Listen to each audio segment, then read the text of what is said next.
വീണ്ടും വാർത്തയിലേക്ക്. ആഭ്യന്തരമന്ത്രിക്ക് സ്വാഗതം പറയാൻ മറന്ന ADGP ഋഷാദ് സിംഗ് വേദിയിൽ പകച്ചു നിന്നു.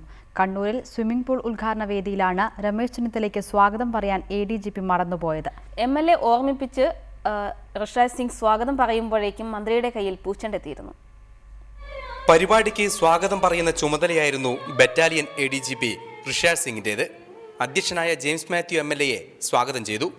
നമ്മുടെ വിശിഷ്ട അതിഥികളോട് സ്വാഗതം പറയാനുള്ള കർത്തവ്യമാണ് എനിക്ക് കിട്ടിയത്. ആദ്യമായിട്ട് ശ്രീ ജെയിംസ് മാത്യു MLA തളിപ്പറമ്പ്, ഞാൻ അദ്ദേഹത്തിന് ഈ വേദിയിലേക്ക് എൻ്റെ ഹൃദയജനന്യ സ്വാഗതം ചെയ്യുന്നു.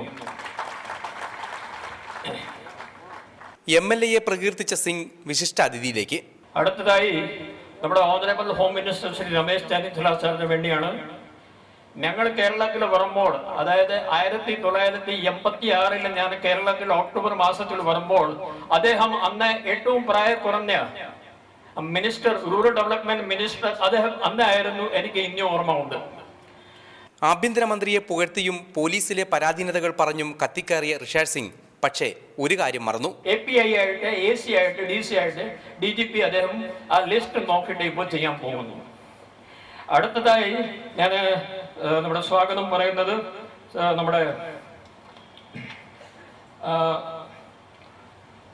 Madam Shrimati PK Shrimati ടീച്ചറിനോടാണ്. മാഡംനോട് ഞാൻ ശരി നമ്മുടെ ഓണറബിൾ ഹോം മിനിസ്റ്റർ സാറിന് ഈ വേദിയിൽ ഞാൻ സ്വാഗതം ചെയ്യുന്നു. MLA ചൂണ്ടിക്കാണിച്ചത് പ്രകാരം പോലീസുകാർ സിംഗിനെ കാര്യം അറിയിക്കുമ്പോഴേക്കും മന്ത്രിയുടെ കയ്യിൽ പൂച്ചെണ്ടെത്തിയിരുന്നു. ഇനി ഇതിന്റെ പേരിലും കയ്യടി വാങ്ങിയ ഋഷാദ് സിംഗിന് അടുത്ത ഡിപ്പാർട്ട്മെന്റിലേക്ക് പോകേണ്ടി വരുമോ ആവോ. കണ്ണൂരിൽ നിന്നും ക്യാമറാമാൻ ലിമേഷ് ചെറുവേഷ്ക്കൊപ്പം K. ശശീന്ദ്രൻ, റിപ്പോർട്ടർ.